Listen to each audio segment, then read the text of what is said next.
오랫동안 비가 이렇게 왔는데 노아 홍수 때 비가 굉장히 오랫동안 오지 않았습니까? 비가 사흘 동안 왔는데 어제하고 그저께 얼마나 이게 습하고 짜증이 나는지 어제 그런 생각이 들었습니다. 노아 홍수 때 40일 동안 어떻게 버텼을까? 이틀 동안 습해서 짜증이 나서 이틀만 해도 짜증이 나서 물에 빠져 죽는 게 아니라 짜증나서 죽겠다 이런 생각이 들었는데 그때 어떻게 버텼을까 이런 생각을 했습니다. 굉장히 약해 보이지 않습니까? 정말 너무 힘든 그런 일기였습니다. 그런데 오늘 우리가 함께 읽은 이 본문을 기록한 사도 베드로도 사실 비가 이틀 오면 이렇게 짜증나는 우리하고 사실 비슷했다 이렇게 사실 볼 수 있습니다. 위대한 사도였지만 사실 우리랑 그 성장이 그렇게 차이가 있었다 이렇게 볼 수는 없겠죠.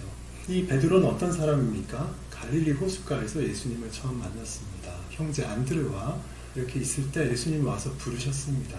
예수님이 내가 너희들로 하여금 사람을 낳는 어부가 되게 하리라 이런 말씀을 듣고 바로 이제 따라서 예수님을 이렇게 갔죠. 아주 독특한 인물입니다. 우리는 12제자들 중에서 이 베드로가 수제자라고 그렇게 얘기를 합니다. 분명히 베드로는 아마 그 12제자들 중에서 누구 못지않게 예수님을 잘 알았던 그런 사람인 것 같습니다. 이런 베드로가 이제 베드로 전후서 이렇게 남겼는데 베드로 전서를 통해서 이렇게 강조하는 제일 중요한 주제가 거룩함입니다. 우리가 이제 베드로의 과거를 잘 알잖아요. 베드로가 그렇게 온전하고 아주 탁월했던 사람이 아니었다 이런 생각을 우리가 합니다. 왜 그렇습니까?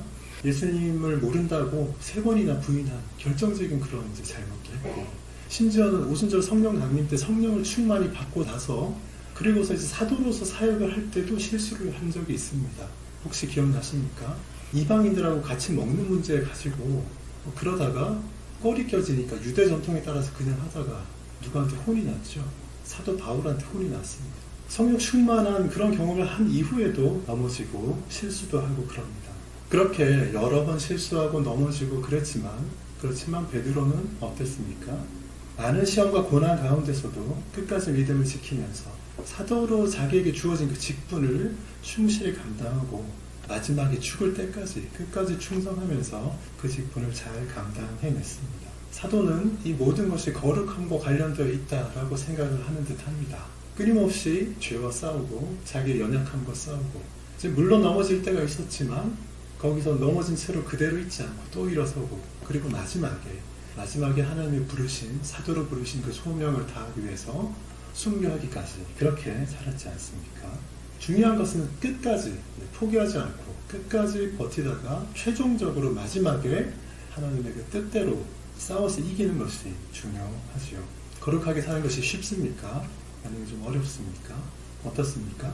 그러니까 쉽지 않은 것 같기도 하고 어렵지 않은 것 같기도 하고 그렇죠. 이 싸움은 이제 하루 이틀 만에 끝나는 것도 아니고 1, 2년도 아니고 1, 20년 만에 끝나는 것도 아닙니다. 평생 이렇게 해야 되죠. 이런 이제 우리의 거룩함의 싸움이라는 것이 이제 우리가 세상에서 볼 수 있는 여러 어떤 모습들하고 이렇게 비슷한 면들이 또 있습니다. 제가 한 번은 연예인들이 몇 명 나와서 하는 낚시 프로그램이 있습니다. 그 프로그램을 이렇게 이제 보는데 거룩함의 싸움이라는 거 하고 그게 오버랩이 되는 거예요. 어떤 사람은 낚싯대를 이제 그 바닷속에다 이렇게 던져놓고서 그날따라 이제 고기가 없었나 봐요. 5시간째 입질 한 번 없었다 이러면서 막 투덜투덜 하더라고요. 5시간째. 낚시하는 분들은 아마 이제 그런 경험을 하시는 것 같습니다. 여러 시간을 그렇게 해도 아무런 소득 없이 계속 있는 그런 상황도 있었고 또 어떤 사람은 낚싯대가 부러질 듯하게 엄청 큰 게 걸렸어요. 그래서 그 주변에 있는 사람이 전부 엄청난 대물이 걸렸다고 막 난리가 났습니다. 다 와서 보면서 그 낚싯대를 든 사람은 이제 그거를 끌어올리기 위해서 엄청 힘들게 제 실랑이를 하면서 이제 끌어올렸어요. 물속에 있으니까 안 보이잖아요. 사람들이 다 기대를 하고 있는데 이제 물 표면으로 이렇게 가까이 오니까 이제 드러나니까 사람들이 막 기대하고 보고 있습니다. 어망이 걸려서 올라왔습니다. 어망이 큰 어망이 걸려서 큰 대물이라고 생각하고 그게 정말 물 표면에 한 1m 정도까지 와서 보이기 전까지는 전부 누구도 의심치 않고 그날의 1등은 이 사람이다. 그날의 영광은 이 사람이 가져갈 거다 했는데 그 어망이 달린 쓰레기가 끌려오라는 거예요. 꽝이잖아요. 꽝. 고생했는데 꽝이지 않습니까? 제가 그거 보면서 야 우리 인생이 저럴 수 있겠다. 이런 생각을 했습니다. 정말 열심히 하는 것 같고 옆에 사람들도 옆에서 다 인정해줘요. 네가 1등이다. 이렇게 열심히 응원해주고 환호를 지르고 하는데 그 노력을 다 하고 나서 끝에 가서 보니까 어망과 쓰레기가 올라오는 이런 일이 너무 그 장면이 제가 인상적이었습니다. 그리고 나서 또 옆에 사람은 낚싯대가 부러질 듯하게 또 막 그럽니다. 근데 물속에 있으면 안 보이잖아요. 뭐가 있는지. 그런데 물속에 뭔가 고기가 있을 거다 이 믿음을 가지고 던져서 여러 시간을 기다려서 뭔가 이제 걸린 것을 끌어냅니다. 근데 다 끌어내니까 마침 정말 큰 물고기가 이렇게 나왔습니다. 그러니까 우리가 이제 거룩함의 싸움을 하는 이제 이 싸움도 그런 면이 상당히 있다 이런 생각을 제가 그거 보면서 이렇게 했습니다. 거룩함이 무엇인지 사실 우리가 싸우는 이 거룩함의 싸움이 좀 애매모호하게 생각될 때가 있습니다. 그럼에도 불구하고 그 거룩함을 우리가 놓치지 않기 위해서 죄와 싸우고 그렇게 하기 위해서 부단히 애를 쓰고 이렇게 하죠. 그런데 그렇게 하다 보면 이게 문제가 이게 거룩이야 이렇게 주는 게 아니기 때문에 의심이 생겨요. 내가 하고 있는 게 이게 지금 잘하고 있는 것인가? 이게 정말 맞는가? 이런 의심이 생길 때가 있습니다. 고민할 때도 있죠. 그럴 때가 아마 이제 여러분들도 아마 많으실 겁니다. 저도 그렇고요.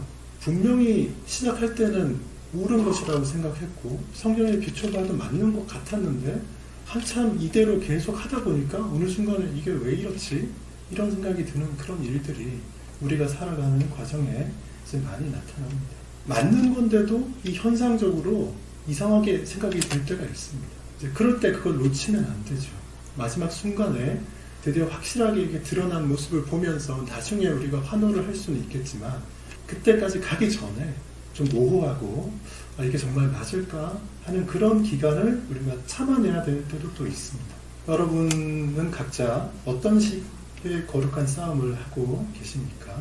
분명한 것은 우리 각자 애를 쓰고 있는데 이 사도들이 알려주는 방식대로 하지 않으면 힘만 잔뜩 쓰고 나중에 이제 쓸모없는 그 어망이나 쓰레기를 그냥 낚시하는 것으로 그칠 수 있다는 것입니다. 그래서 우리는 이런 사도의 권면을 잘 들을 필요가 있습니다. 오늘 본문에서 이제 크게 세 가지를 이야기하려고 합니다. 10절까지 있어서 분량이 약간 긴 편인데 세 가지 정도의 메시지가 있습니다. 첫 번째는 순전하고 신령한 젖을 사모하라 이런 권면입니다. 1절, 2절, 3절에 그 내용들이 나와 있습니다. 2절에 보면요. 갓난아기들 같이 순전하고 신령한 젖을 사모하라 이런 표현이 있습니다. 순전하고 신령한 젖을 사모하라. 갓난아기들 같이. 우리들은 여기 계신 분들은 중생, 영적으로 다시 태어난 이후에 어느 정도 이제 다들 신앙의 그 기간들이 이제 지나신 분들이기 때문에 갓난아기들은 아니지만 우리도 갓난아기일 때가 있었고 그때 순전하고 신령한 젖을 열심히 이제 빨았어야 했던 그 시절이 이제 다들 있으실 겁니다. 이 순전하고 신령한 젖이 우리로 하여금 또 구원에 이르도록 자라게 한다 이렇게 표현되어 있죠. 2절에 그렇게 되어 있습니다. 여기 계신 분들은 중생한 이후에 이 순전하고 신령한 젖을 잘 먹었기 때문에 아마 이 자리에 계실 것이라고 그렇게 생각이 됩니다. 이렇게 먹는 음식 같은 것으로 이렇게 표현하고 있습니다. 젖, 순전하고 신령한 젖. 갓난아기들에게 가장 유익한 양식이죠. 이 순전하고 신령한 젖을 언제 맛보셨습니까? 예전에 이 젖을 빨고 있었을 때, 이 젖을 사모하고 이 순전하고 신령한 젖을 먹고 있었을 때, 그때 여러분들의 상태가 어땠었는지 혹시 기억나십니까? 아마 기억나시겠죠? 그 하나님의 말씀이 정말 꿀처럼 달고 정말 스펀지처럼 모든 것을 다 빨아들이고 거기에서 새로운 삶의 의미가 생겨나고 그 전에 내가 어떤 건강에서나 그 가정적인 형편에서나 개인적인 진로에서나 어떤 문제가 있었다 하더라도 이 신령한 젖을 맛보는 순간 그리고 그것을 빨고 있는 순간에는 정말 비교할 수 없는 어떤 환희를 아마 느끼셨을 것이라고 그렇게 생각합니다. 저도 그랬었고 여러분들도 아마 그랬을 것이라고 생각합니다. 사도 베드로는 이 순전하고 신령한 젖을 사모하라 이렇게 이야기하죠. 이것은 오감으로 우리가 갖고 있는 이 후각과 미각 같은 것으로 알 수가 없고 오직 영적인 감각으로 알 수 있는 그런 냄새가 나는 양식입니다. 신자들은 이것을 알 수가 있고 그래서 신자들은 무엇보다 신령한 젖을 사모합니다.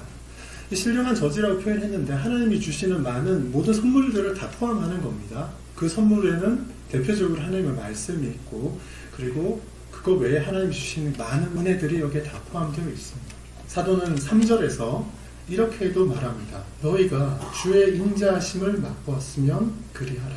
또 맛보았으면 이런 표현을 쓰는데 주의 인자하심을 맛보았으면 이런 표현을 씁니다. 아마도 이 주의 인자하심을 맛보았으면 할 때 이 주의 인자하심이라는 것은 우리들을 중생하게 하신, 거듭나게 해주신 그 은혜를 이야기하는 것 같습니다. 그래서 거듭나게 해주시는 것을 경험한 사람이라면 누구나 젖을 사모하라 이렇게 얘기하는 것으로 볼 수가 있습니다. 가난하기가 마치 출생 후에 엄마의 젖을 본능적으로 찾아서 가는 것처럼 신자들은 거듭난 후에 이 신령한 젖을 따라서 본능적으로 그쪽으로 향해서 가게 되어 있습니다. 만약에 신자를 하면서 이 신령한 젖을 열심히 찾아가서 먹으려고 하지 않는 사람은 마치 저거랑 같죠. 갓난아기인데 태어나자마자 엄마 젖을 빨려고 그렇게 하지 않는 갓난아기하고 비슷하다고 할 수 있습니다. 그런 갓난아기는 정상이 아니잖아요. 문제가 있는 상태입니다. 이렇게 신령한 젖을 먹으면서 구원에 이르도록 살아가라 이렇게 이제 강조하면서 또 한편으로는 그 제일 앞에 1절에서 이렇게 말합니다. 뭘 하지 말라 얘기합니다. 무엇이 있습니까? 모든 악독, 모든 기만, 외식, 시기, 모든 비방하는 말을 버리라 이렇게 이야기합니다. 신령한 양식을 먹는 신자들에게 이제 이런 것은 합당치가 않습니다. 사도는 이것들을 멀리 하라고 이제 말을 하는 것입니다. 근데 말을 이렇게 해놓고 나니까 쉬운데 이 5가지 여러분들 이제 한 주간 생활하시면서 어떠셨습니까? 혹시 악독한 생각 하신 적 없으십니까? 간혹 그런 생각 드시죠? 저도 간혹 그런 생각이 듭니다. 특별히 어떤 행동을 하는 사람, 운전하다가 어떤 특정한 제가 되게 싫어하는 거를 하는 그런 게 딱 마주치면 제 차 트렁크 뒤에 야구 배트가 있습니다. 저 같은 경우에는 운전할 때 깜빡이를 켜지 않고 갑자기 끼어드는 거에 특별히 좀 민감합니다. 아마 이제 그런 것들이 있으실 거예요. 그 외에도 우리가 서로 말을 하지 않아서 그렇지 머릿속에서 어떤 이제 사람에 대해서 나쁘게 생각하거나 악하게 여기거나 저주하거나 이런 것들이 아마 있으실 것 같습니다. 기만하거나 외식하거나 시기하나 이런 것들 분명히 있겠죠. 왜 없겠습니까? 한두 가지가 아닐 것 같습니다. 신자들 안에도 계속해서 남아있기 때문에 사도가 이 이야기를 하는 겁니다. 분명히 이런 것들은 신자들하고 거리가 멀어야 되는 것이긴 함에도 불구하고 신자들은 또 순수하고 완전한 젖을 양식으로 하기 때문에 그 사람들도 순수하고 완전해야 될 텐데 그럼에도 불구하고 3일 전까지 그 미세먼지가 잔뜩 끼어 있었던 것처럼 우리 안에 이런 죄가 사실 가득하죠. 미세먼지 경고 나쁨 그 기준이 이제 최근에 80으로 내려왔습니다. 그 전에 이제 100이었다가요. 근데 비가 사흘 오고 나니까 오늘 아침에 미세먼지 그 수치가 3이었습니다. 3. 그래서 주변에 있는 사람들한테 막 공기 좋을 때 빨리 숨 많이 쉬어라. 그렇게들 서로 이야기하고 했었는데 우리의 죄가 가득한 것이 마치 미세먼지가 이렇게 농도가 높아서 가득한 것처럼 세상에 이렇게 가득한 것 같습니다. 오늘처럼 이렇게 비가 사흘 와서 미세먼지 농도가 확 떨어지는 이런 모습을 볼 때 제가 오늘은 그런 생각을 했어요. 우리의 죄라는 것이 과연 우리가 이렇게 뭔가 막 허벅지를 찌르면서 하는 그 노력으로 이 죄를 없앨 수가 있겠나 과연. 거룩하게 살려고 정말 애쓰는데 사흘씩 비가 확 와줘야지만 겨우 씻겨나가지 내 힘으로 이게 참 힘들겠구나 이런 생각을 하기도 합니다. 그만큼 어려운 싸움이고 하나님이 성령의 능력을 부으셔가지고 우리의 죄가 크게 드러나게 하고 거룩함이 확 진작되게 해주는 그런 일이 있으면 정말 감사하겠지만 그런 일은 100년에 한 번 있을까 말까 하고 그 외의 기간에는 힘든 가운데서도 우리가 분투하면서 그렇게 살아나갈 수밖에 없습니다. 신령한 젖을 양식으로 이제 하라고 했는데 우리가 계속 이 젖만 먹으면 안 된다 이렇게 사도 바울이 또 이야기하고 있죠. 처음 회심했을 때 얼마나 그 말씀들이 달게 느껴지고 새로운 세계가 열리고 빨려드는지도 모릅니다. 기도에 있어서 이렇게 진보가 있을 때 혹시 과거 생각을 한번 해보십시오. 처음에 시작할 때는 기도하기 얼마나 힘듭니까? 1분 기도하기도 힘들잖아요. 1분.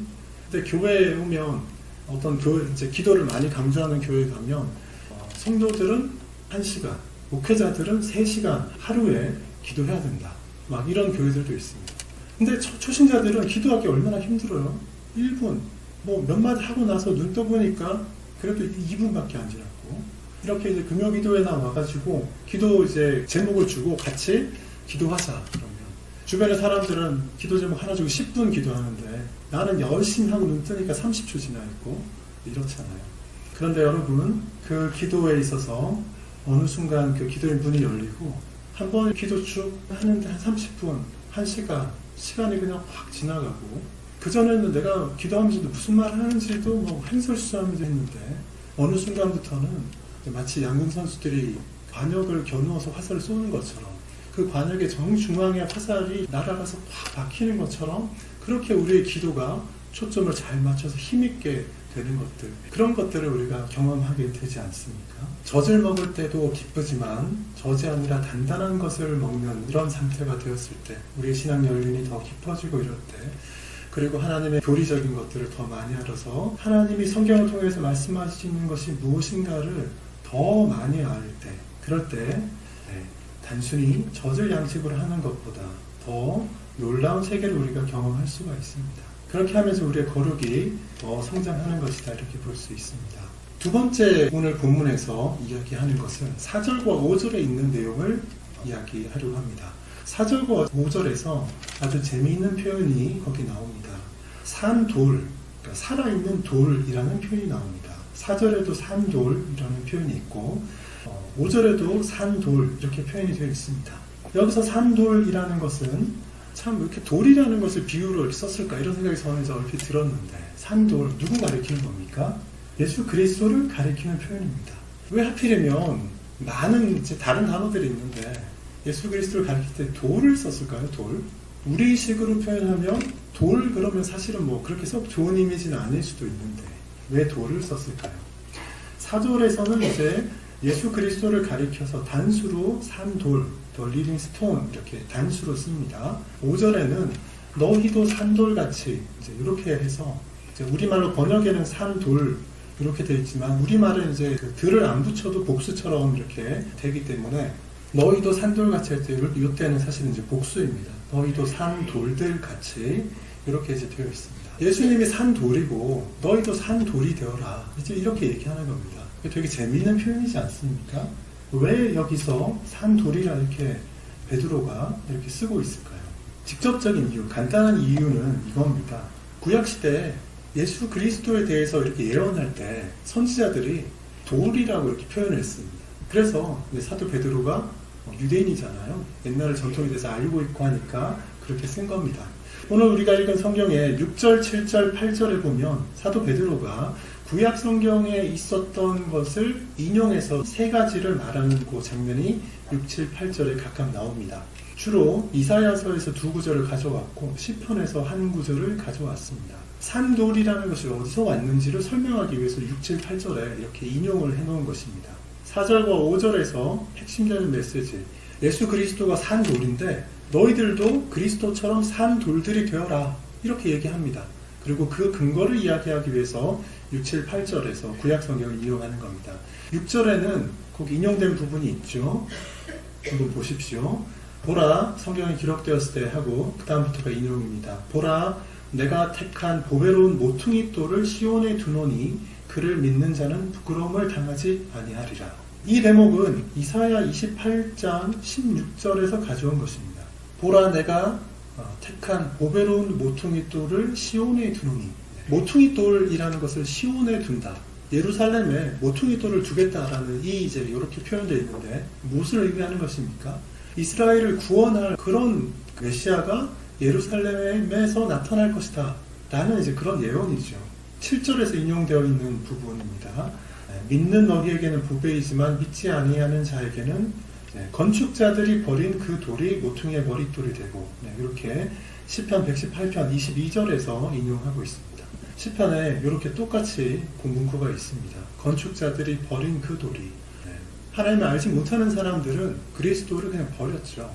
그렇지만 버린 그 돌이 모퉁이의 머릿돌이 되고, 머릿돌이 된다라는 것이 중요합니다.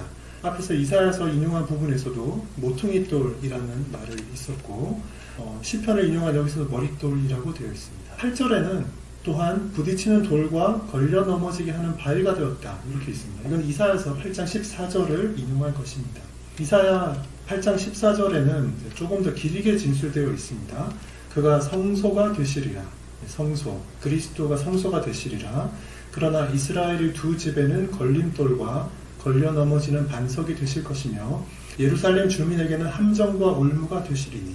이사야서의 이 예언은 예수 그리스도가 장차 와서 그리스도를 믿는 사람들, 택함을 받은 사람들에게는 성소가 되고 주춧돌이 되고 구원이 되지만 이스라엘의 두 집, 남유다와 북이스라엘 타락한 그 민족들에게는 아무런 소용이 없고 또 예수님이 성육신하셔서 거주하시던 당시의 예루살렘 주민들 중에도 그리스도를 믿지 않는 사람들은 구원을 얻지 못하고 오히려 함정과 올무가 될 것이다. 그런 예언의 말씀이 있는 것입니다. 이렇게 이제 6절, 7절, 8절에 그 구약 성경에 있던 것을 인용해서 쓰고 그러면서 4절과 5절에 산돌 이야기를 뒷받침을 하고 있는 것입니다. 다시 4절과 5절로 이제 돌아가 보겠습니다. 사도 베드로는 4절에서 예수 그리스도라는 돌이 사람에게는 버림바가 되었지만 하나님께는 택하심을 입었다 이렇게 이야기합니다. 5절을 보면 5절 문장이 참 그 의미가 있고 중요합니다. 너희도 산돌같이 산돌같이 이렇게 되어 있는데 너희도 산돌들로 이렇게 또 해석하는 것이 좀 더 이해하기 좋습니다. 그리스도가 산돌이라는 거죠. 그리스도가 살아있는 돌인데 왜 돌이라고 얘기했냐면 그 5절에 보면 너희도 산돌같이 신령한 집으로 세워지고 이런 표현이 있습니다. 그리스도는 산돌이어서 예수님이 세우고자 하는 그 교회 또는 성전 구원받은 사람들을 모아서 세우고자 하는 그 교회, 몸된 교회의 제일 밑에 놓이는 주춧돌이 그리스도라는 겁니다. 그런 의미에서 이제 돌이라고 표현했어요. 그리스도가 모퉁이돌, 주춧돌, 교회라는 그 건물의 제일 기초가 되는 것입니다. 그리고 5절 앞부분에서 말하는 것은 그리스도를 믿는 너희들도 산돌처럼 그리스도 위에 이렇게 돌이 하나씩 하나씩 쌓여서 신령한 집으로 세워지고 이런 성전을 만들으라는 것이죠. 교회가 만들어지는 것을 의미합니다. 그리스도를 토대로 해서 그 위에 모든 신자들이 신자라는 돌 하나하나를 이렇게 다 쌓아서 신령한 집이 세워지는 것, 그것을 설명하는 것입니다. 그리고 5절 뒷부분에 가면 신령한 제사를 드릴 거룩한 제사장이 될지니라 이런 표현이 있습니다. 앞에서 산돌같이 신령한 집으로 세워진다 이런 표현이 있었는데 신령한 집과 관계되는 것이 신령한 제사입니다. 또 거룩한 제사장, 신령한이라는 말하고 거룩한이라는 말은 사실 의미가 같다고 볼 수 있습니다. 여기서 신령한 제사를 드리라고 하죠. 그런데 번역할 때 제사라고 해서 의미가 조금 덜 이제 부각되어 있습니다. 여기서 제사라는 요거는 사실 조금 더 정확하게 말하면 신령한 제물입니다. 제물. 신령한 제물로 드려라. 사도 베드로는 우리에게 이렇게 얘기합니다. 신령한 제사를 드려라. 이렇게 얘기하는데 그 의미가 좀 더 구체적으로 말하면 그게 뭐죠? 신령한 제물. 너 자신을 그냥 제물로 드려라. 이렇게 이야기합니다. 그냥 신령한 제사라고 얘기할 때보다 우리의 몸과 영혼 자체를 제물로 드리는 것이 가장 우선되는 제사인데 이렇게 자기 몸을 제물로 드리는 그런 사람이 어떤 사람입니까? 5절 뒤에 나와 있는 거룩한 제사장입니다. 우리는 전부 거룩한 제사장입니다. 어떤 사람입니까? 무엇을 하는 것이 거룩한 제사장입니까? 신령한 제물로 우리 전체를 드리는 것이 거룩한 제사장입니다. 거룩한 제사장은 이 신령한 제사를 드리는 우리의 몸을 그냥 통째로 신령한 제물로 드리는 그런 사람들이 거룩한 제사장이고요. 이런 사람들이 하나하나 다 뭐라고 불립니까? 산돌이라고 불리죠. 여기 계시는 분들이 다 하나의 살아있는 돌입니다. 그리스도라는 큰 돌이 있고 그 위에 우리 몸을 통째로 드린 저와 여러분들이 다 그 위에 돌을 하나씩 쌓아서 그게 집이 이렇게 되면 그것을 무슨 집이라고 부릅니까? 신령한 집이라고 부릅니다. 그게 교회죠. 그 신령한 집으로 세워지는 그 일부분을 우리가 감당합니다. 산돌처럼 그리스도께서 그렇게 하신 것처럼 그 위에 우리가 그리스도의 은혜로 거기 하나씩 쌓아서 하나님의 교회를 이루어갑니다.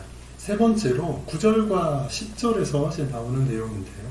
우리가 거룩한 제사장이 되는 그 이유가 무엇인가 라는 것이 거기 있습니다. 9절과 10절에 너희가 하나님의 백성이기 때문에 거룩한 제사장이 되어야 한다, 이렇게 이야기합니다. 사도는 9절에서 신자들을 여러 가지 이름으로 이렇게 부릅니다. 뭐라고 부릅니까? 우리가 너무 익숙하지만 한번 보십시오. 9절에 보면 택하신 족속이요, 이렇게 나오죠. 왕 같은 제사장이요, 또 거룩한 나라요, 그의 소유가 된 백성이다, 이렇게 나옵니다. 이 말들은 정말 하나님의 복음을 알고 회심했을 그 초기에 그냥 보고 듣기만 해도 얼마나 그 감동이 된 그런 말들인지 모릅니다. 9절 후반부에 보면 너희를 어두운 데서 불러내어서 그의 기이한 빛에 드러나게 하셨다, 이렇게 나옵니다. 우리들로 하여금, 구원하신 우리들로 하여금 하나님의 아름다운 덕을 선포하게 하려 하셨다, 이런 표현도 있습니다. 그리고 10절에 보면 너희가 전에는 백성이 아니었는데 이제는 백성이고, 전에는 긍휼을 얻지 못한 자였는데 이제는 긍휼을 얻은 자였다, 이렇게 설명이 나옵니다. 9절과 10절에 우리들의 신자들의 정체성을 이제 정확하게 설명해주고 있습니다. 그 대표적인 키워드가 뭡니까? 하나님의 백성이라는 것이죠. 큰 신분의 변화가 생겼습니다. 이제는 하나님 나라의 백성이 되었기 때문에 신자들은 하나님 나라의 백성이라는 그 신분에 맞게 신령한 제물로 자신을 드려야 하고, 그리고 거룩한 집, 성전으로 지어져야 되고, 그 자신도 성전이고, 또 거룩한 제사장이 되어야 하는 것입니다. 성경은 신자들이 무엇인가 열심히 거룩한 일을 해서 그것의 결과로 거룩한 제사장이 된다, 이렇게 말하지 않습니다. 순서는 항상 이렇게 됩니다. 너는 하나님의 백성이다. 따라서 너는 거룩한 제사장이다. 그러므로 너는 거룩해야 한다. 두 개가 명확히 다릅니다. 내가 열심히 뭔가 거룩한 일을 함으로써 거룩한 제사장이 된다, 이렇게 얘기하지 않습니다. 첫 번째, 너는 하나님의 백성이다. 하나님이 그렇게 하셨고, 두 번째, 그렇기 때문에 너는 거룩한 제사장이다. 세 번째, 그러므로 너는 거룩해야 한다, 이렇게 이야기합니다. 한번 각자 자기 자신을 살펴보십시오. 내 안에 나는 하나님의 백성이다, 나는 거룩한 제사장이다, 이런 확신이 있으십니까? 3절에서 나왔던 주의 인자하심을 맛보았으면 그리하라라고 했는데, 주의 인자하심을 맛보았으니까 이 경험을 한 사람이라면 아무리 오래되어도 죽을 때까지 결코 이것을 잊을 수가 없는 경험입니다. 아마 이게 있으실 것입니다. 주님의 인자하심을 맛본 그것 때문에 우리가 이렇게 신앙생활을 할 수 있는 겁니다. 산돌, 살아있는 돌로 표현하는 예수 그리스도가 여러분에게 모퉁이 돌이 됩니까? 아니면 스텀블링 블럭이라고 해서 부딪히게 하는 돌, 걸려 넘어지게 하는 돌이 됩니까? 우리의 신분이 무엇인지 한번 잘 생각해 보시기 바랍니다. 오늘 이렇게 좀 간단하지만 거룩한 제사장이 되자라는 제목으로 함께 이렇게 말씀을 나누었습니다. 우리 그리스도인들의 삶은 평생 거룩함을 추구하는 그런 삶입니다. 그런데 평생 거룩함을 추구하는 이 힘이 어디에서 나올 수 있겠습니까? 사람의 힘으로 되지 않습니다. 하루에도 수없이 날아오는 유혹들이 얼마나 많습니까? 정신을 바짝 차리지 않으면 죄를 짓기가 너무너무 쉽습니다. 그런 세상에서 사는 우리에게 사도 베드로가 처음에 그렇게 말했습니다. 기만과 외식과 악독과 시기와 비방하는 말, 이런 거 하지 말고 반대로 하나님께서 주시는 참된 양식, 순전하고 신령한 젖을 사모하라, 이렇게 권면하죠. 우리의 힘이 신령한 젖에서 나옵니다. 우리가 신앙의 연륜이 좀 더 자랐기 때문에 좀 더 딱딱한 것도 먹어야 될 것입니다. 그리고 우리는 하나님께서 우리를 거룩한 제사장으로 이렇게 부르시고 세우셨는데, 이제 거룩한 제사장으로 버티고 서서 우리의 모든 자리에서 거룩함을 추구해야 합니다. 여러 자리를 주셨습니다. 첫 번째는 아마 가정에서 거룩한 제사장의 자리 생각할 수 있을 것입니다.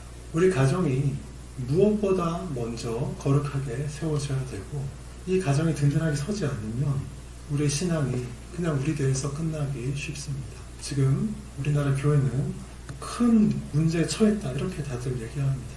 자녀 세대에게 신앙 전수가 안 되고 있다, 이렇게 얘기하고 경고등이 켜져 있는 상태입니다. 부부간의 관계에서도 이 거룩함을 잘 세워야 될 것이고요. 자녀와의 관계에서도 마찬가지입니다. 또 두 번째로 우리 각 사람이 서 있는 각자의 일터에서 또 이웃과의 관계에서 거룩한 제사장으로 서서 거룩함을 추구하는 이 싸움을 해야 됩니다. 다른 사람들을 잘 도와주고 같이 잘 살 수 있게 어려운 사람들을 도와주는 것, 불의를 해결하는 것, 이런 것들 우리가 크게 신경 써야 될 것입니다. 세 번째로 우리에게 맡기신 자연과의 관계에서도 거룩함을 추구해야 합니다. 우리 교회가 작은 시도지만 재활용품 처리하는 것들 좀 더 신경 쓰고 이런 노력들을 하고 있습니다. 자연세계가 훼손되지 않도록 관리하는 것도 중요한 사안입니다. 우리 인간들은, 특히 신자들은 이 세상에 대한 모든 책임을 갖고 하나님 앞에 서 있는 그런 존재이지 않습니까? 세상에 대한 모든 것들을 받아서 그것에 대한 책임을 갖고 하나님 앞에 서 있는 그런 존재입니다. 정말 하나님이 세우신 제사장이라고 할 수 있습니다. 세상의 모든 것이 하나님 앞에 거룩하게 질서가 잡히고 더러움이 없이, 죄가 없이 세워질 수 있도록 하는 그 일을 맡은 존재들입니다. 오늘 이렇게 기도에 와서 같은 신앙 고백을 하는 이런 여러분들 얼굴을 이렇게 보니까 저도 이제 되게 힘이 나고 그렇습니다. 이 교회 바깥에서 우리가 거룩함을 유지하고 또 거룩한 싸움을 해나가는 것이 얼마나 힘든지 아마 어느 정도는 느끼실 겁니다. 이렇게 와서 함께 말씀을 나누고 또 함께 기도하면서 서로 격려하고 하나님이 우리에게 힘을 주시기를 이제 구할 때 우리에게 주신 막중한 책무를 잘 감당할 수 있는 그런 능력을 하나님이 아마 주실 것 같습니다. 거룩한 제사장의 이 직무를 잘 감당하는 저와 여러분이 되시기를 주님의 이름으로 축원합니다.